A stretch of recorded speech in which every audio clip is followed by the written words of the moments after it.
last class we also discussed the molar conductivity, right? And what is the effect of dilution on the molar conductivity.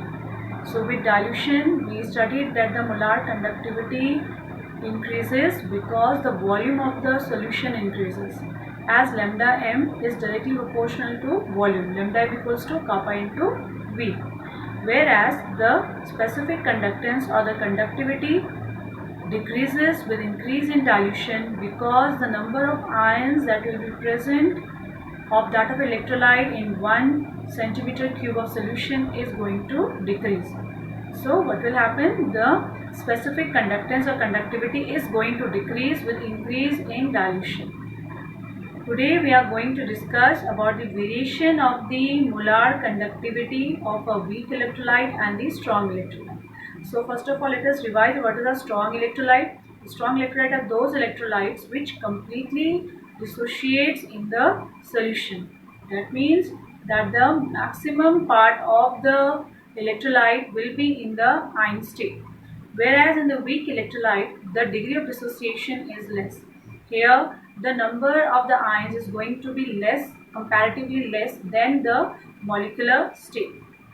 So let's see first here that what happens on dilution for the strong electrolyte. Here we are taking first the strong electrolyte. Right. So strong electrolyte in solution completely ionizes, right, and on dilution, right. So on dilution what will happen here? The molar conductivity value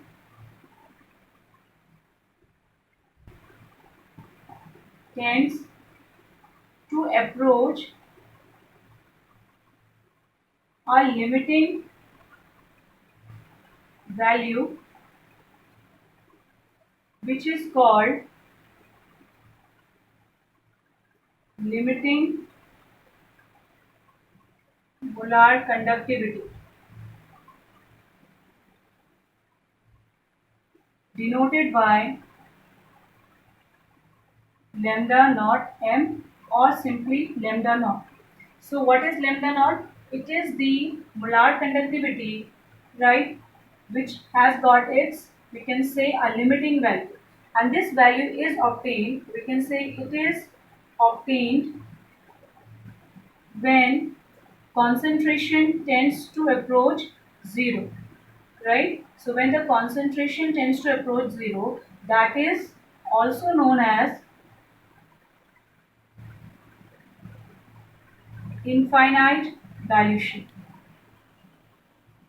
Okay, so we have got an electrolyte, strong electrolyte, let it be a KCl solution, and we start adding water to it.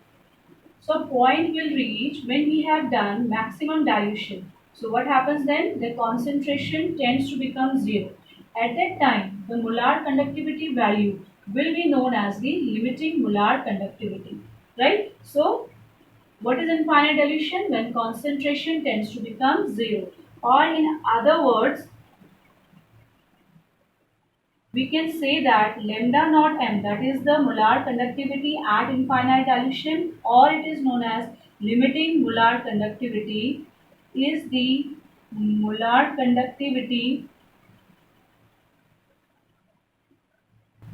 at infinite dilution,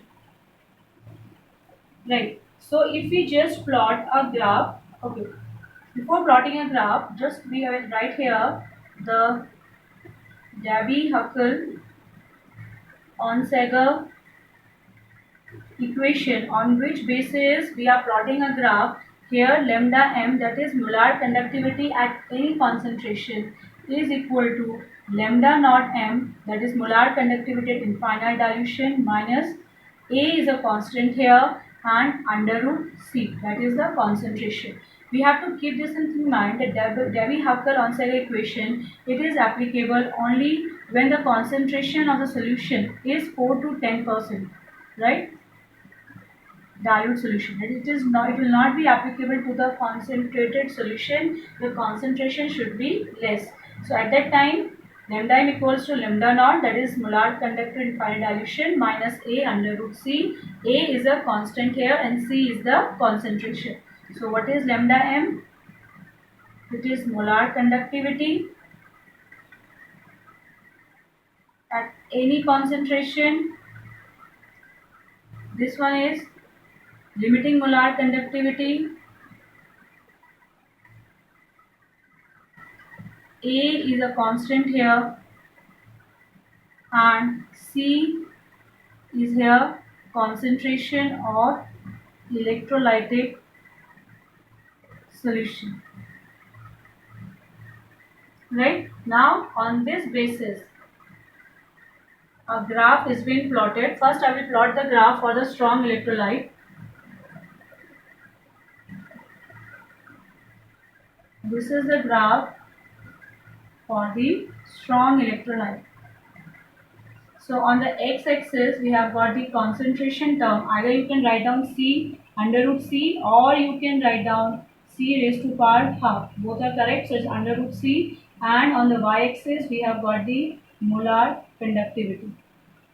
Now if you take any of the strong electrolyte, let it be HCl or we can take KCl also, right?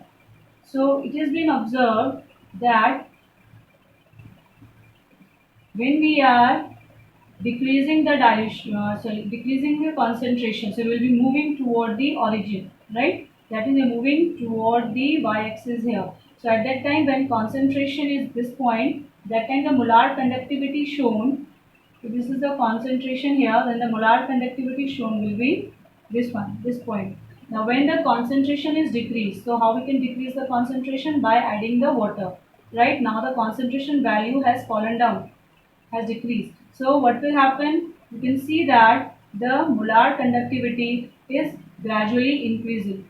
In the same way here, so there is gradually an increase in the molar conductivity slowly.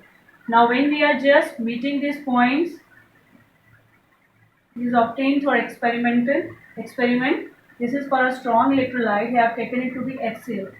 Right, so this we can see here there is a gradual, again I am telling, there is a gradual increase or a steady increase in the molar conductivity of the strong electrolyte with increase in dilution, right, or in other words we can say with decrease in the concentration. Now we can find out the lambda naught m here. This was under root C, this is lambda m. Now where is the lambda naught m? So that can be easily calculated or can be easily known just by extrapolating the line which we are obtaining here, right, and the intercept which we will be getting here, right. This one will be, this point is denoting the lambda naught m, that is the molar conductivity at infinite dilution. So for strong electrolyte, right, it is possible to graphically determine the lambda naught m at infinite dilution, right, and after this the solution has obtained the maximum, we can say, molar conductivity. Now when we are plotting the graph for the strong electrolyte, sorry, weak electrolyte here,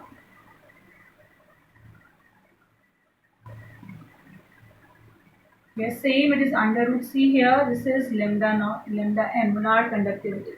This is under root C concentration. Now here it has been observed,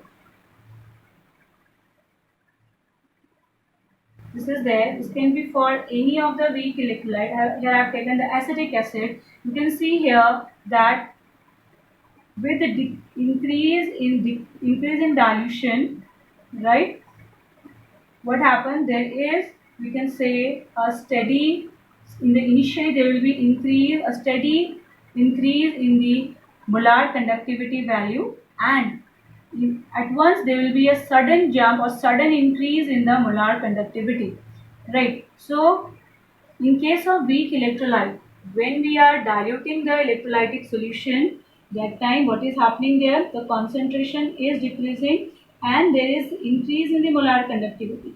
but after certain point there will be sharp increase in the value of the molar conductivity. So in this case, for the case of the weak electrolyte, it is not possible graphically to find out the lambda naught m, that is the molar conductivity at infinite dilution.